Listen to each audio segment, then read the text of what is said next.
안녕하세요. 반갑습니다. 팟캐스트 한 남자 한량입니다. 오늘 아침 공기가 아직 좀 많이 쌀쌀한데요. 낮에는 따뜻하게 풀린다고 하니까 오늘 하루 일교차 조심하시고 건강 잘 챙기시기 바랍니다. 자, 그럼 한량의 데일리 팟캐스트 시작합니다. 애청자 여러분들은 오늘 아침 뭘 드셨나요? 토스트, 요거트, 아니면 그냥 커피 한 잔으로 때우셨나요? 저는 평소와는 다르게 오늘 아침은 든든히 챙겨 먹었습니다. 사실 평소엔 아침을 잘 안 먹거든요. 그냥 일어나자마자 바로 물 한 잔? 그게 끝이에요. 귀찮기도 하고 또 혼자 사니까 뭔가 거창하게 차려 먹는 게 번거롭더라고요. 그래서 일명 독거노총각인 저의 아침은 항상 그런 식입니다. 근데 딱 예외가 있어요. 유일하게 제가 아침을 먹는 날, 바로 출장 가는 날입니다. 오늘처럼 출장이 있는 날은 어김없이 아침을 먹습니다. 몸에 연료를 채워야 한다는 느낌? 혹은 의무감이라고도 할 수 있는데요. 일종의 루틴이 되어버린 것 같아요.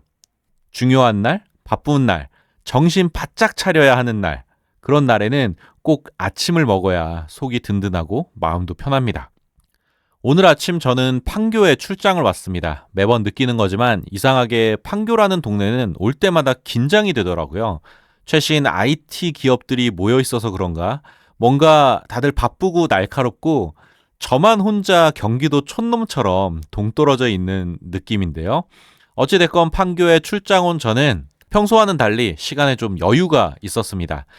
일찍 일어나서 준비를 하다 보니까 좀 여유롭게 도착하긴 했는데 뭔가 몸이 좀 으슬으슬하고 몸살 기운이 슬금슬금 올라오는 그런 느낌 있잖아요. 그래서 뭔가 한 방에 몸을 깨워줄 게 필요했습니다. 그렇게 들어간 거예요.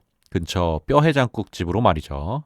아침 일찍 문 열려있던 뼈해장국집. 뜨끈한 뚝배기에 김이 모락모락 올라오는 뼈해장국 한 그릇. 국물 한 숟갈 떠서 입에 넣는 순간 아, 이거다 하는 뭔가 몸속 깊은 데서부터 올라오는 그 따뜻함. 으슬으슬하던 몸살 기운이 조용히 물러가고 밥 한 공기 뚝딱 비우고 나면 야, 이제 기분 좋게 하루를 시작할 수 있겠다 싶은 에너지와 열정이 샘솟는데요. 뼈해장국은 예전부터 저에게 그런 음식이었습니다. 그냥 한 끼가 아니라 하루를 살아가는 힘을 주는 음식. 몸이 힘들 때, 기력이 필요할 때, 뭔가 든든하게 채워야 할 때, 그럴 때 생각나는 음식. 그래서 뼈해장국은 저에게 소울푸드인 겁니다. 오늘 방송은 바로 이 소울푸드에 대한 이야기 해보려고 합니다. 애청자 여러분, 소울푸드라는 말 한 번쯤은 다들 들어보셨죠? 김치찌개는 내 소울푸드야. 한국인의 소울푸드는 삼겹살이지. 라면이 없으면 못 살아. 내 소울푸드거든. 이런 식으로 말이죠. 근데 이 소울푸드라는 것, 정확히 어떤 음식을 말하는 걸까요? 사실 소울푸드라는 말은 미국에서 온 외래어입니다. 영어로 소울푸드는 미국 남부 흑인들이 전통적으로 먹어온 특정한 음식들을 지칭하는 말인데요. 예를 들어 치터링스, 프라이드 치킨, 옥수수빵 같은 것들이요. 그래서 역사적으로 소울푸드는 흑인 노예들이 먹던 음식을 나타내는 이 문화적 개념이었습니다. 근데 우리나라에서 쓰이는 소울푸드라는 말의 뜻은 조금 다르다고 해요. 영어의 컴포트 푸드에 더 가깝다고 하는데요. 영어 컴포트 푸드는 개인에게 심리적 위안이나 향수를 불러일으키는 음식으로 주로 어린 시절의 추억이나 가정에서의 따뜻한 기억과 연관이 되어 있다고 합니다. 그래서인지 우리는 지역마다, 세대마다, 그리고 개인마다 각자의 소울푸드를 하나쯤은 꼭 가지고 있습니다. 그렇다면 한국인들이 대표적으로 꼽는 소울푸드는 무엇일까요? 일반적으로 한국인의 소울푸드로 가장 자주 꼽히는 건 된장찌개입니다. 온 가족이 오랫도록 돌려가며 끓여 먹는 김치찌개도 자주 언급되고요. 가장 힘든 시절을 함께한 라면을 소울푸드로 꼽는 분들도 많습니다. 그럼 외국 사람들이 보는 한국인의 소울푸드는 무엇일까요? CNN이 선정한 한국인의 소울푸드 1위는 해장국이었습니다. 한국인들의 음주 문화에서 해장국은 절대 빠질 수 없는 음식이라는 이유였고요. 2위 김치에 이어서 삼겹살, 짜장면, 치맥, 라면 순이었습니다. 재밌지 않아요? 외국 미디어 눈에 비친 한국인의 소울푸드 1위가 해장국이라는 거. 우리는 전 세계가 고작 이 해장국 한 그릇에 주목할 거라고는 생각해 본 적이 없잖아요. 근데 얼마 전 이런 뉴스를 본 거예요. 서울 유명 뼈해장국집 앞에 아침부터 외국인들이 길게 줄을 서 있었어요. 뭔가 해서 기자가 물어보니까 아침 대바람부터 해장국을 먹으려고 그 많은 외국인들이 줄을 서고 있었던 겁니다. 어떡하죠? 이제 외국인들도 이 뼈 해장국의 맛을 알아버렸습니다. 제발 몰랐으면 좋겠는데 어떡합니까? 근데 우연찮게도 오늘 아침 저는 이 뼈 해장국을 먹고 있는 겁니다. 그러면서 생각을 해봤어요. 내가 언제부터 이걸 좋아했을까? 저의 해장국 사랑은 사실 대학 시절부터 시작됩니다. 그때는 진짜 술을 많이 마셨거든요. 일주일이면 3, 4일을 부어라 마셔라 했었는데요. 그 시절 술 먹은 다음날 아침이면 밤새 같이 술 마신 친구들과 함께 가는 곳이 딱 두 군데 있었습니다. 순댓국집 아니면 뼈 해장국집. 제가 순댓국도 진짜 좋아하는데 개인적으로 아침 식사는 뼈 해장국이 저에게 더 맞더라고요. 뭔가 순댓국은 좀 더 느끼하고 질척한 느낌이라서 저녁에 소주 한 잔 하면서 먹는 게 좀 더 어울리고요.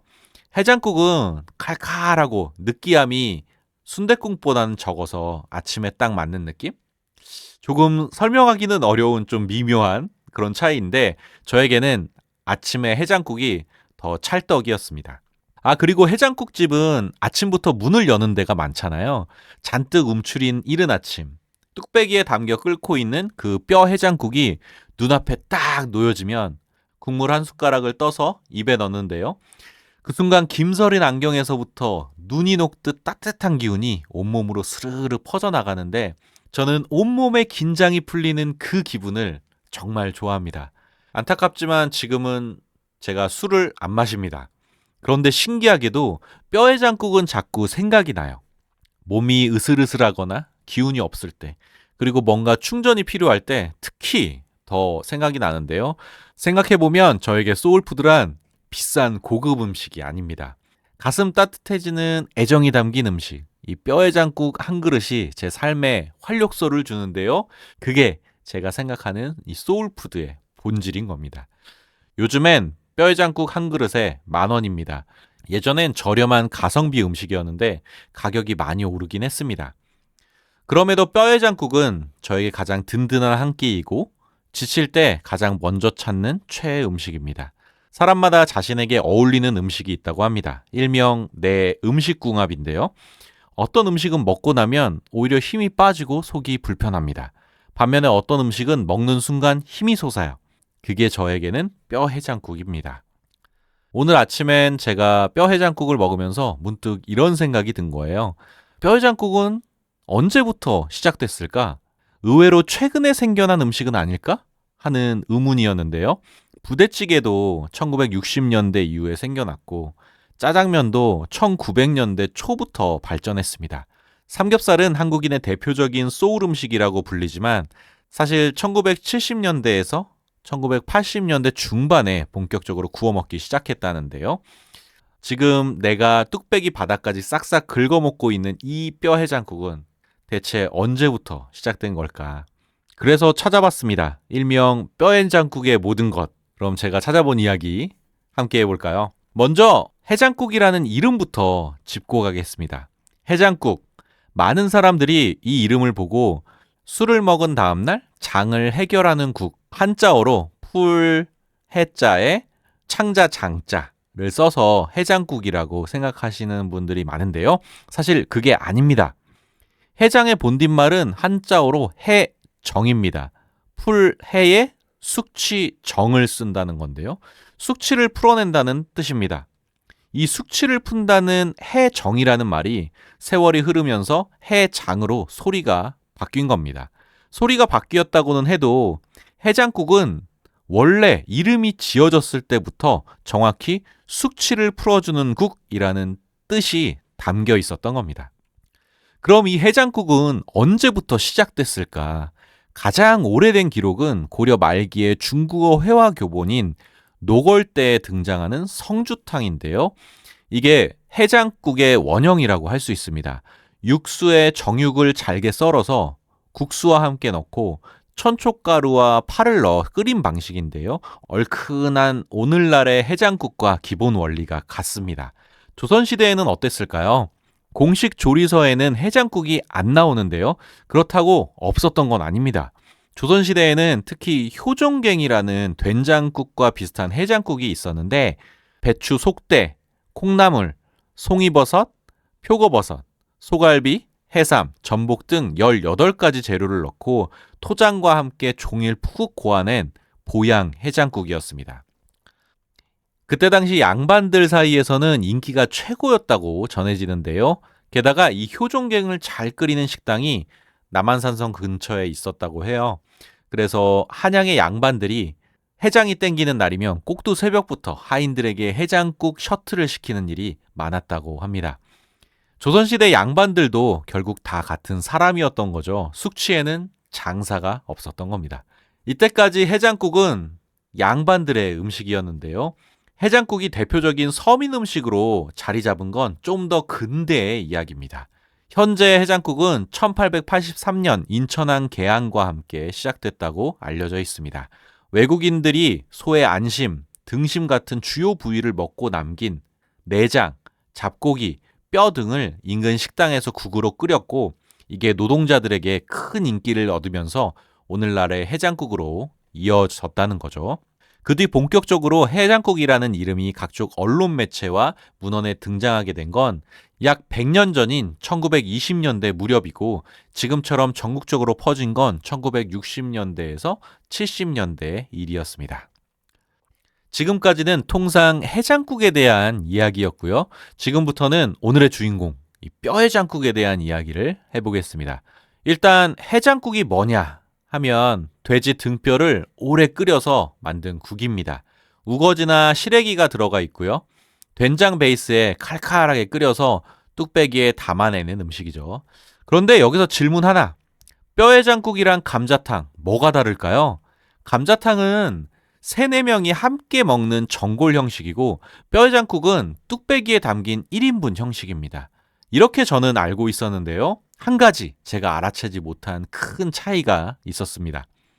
감자탕에 들어가는 채소 감자가 뼈해장국에는 안 들어간다는 겁니다. 그러고 보니 이 뼈해장국 뚝배기에 감자가 들어간 모습을 본 적이 없네요.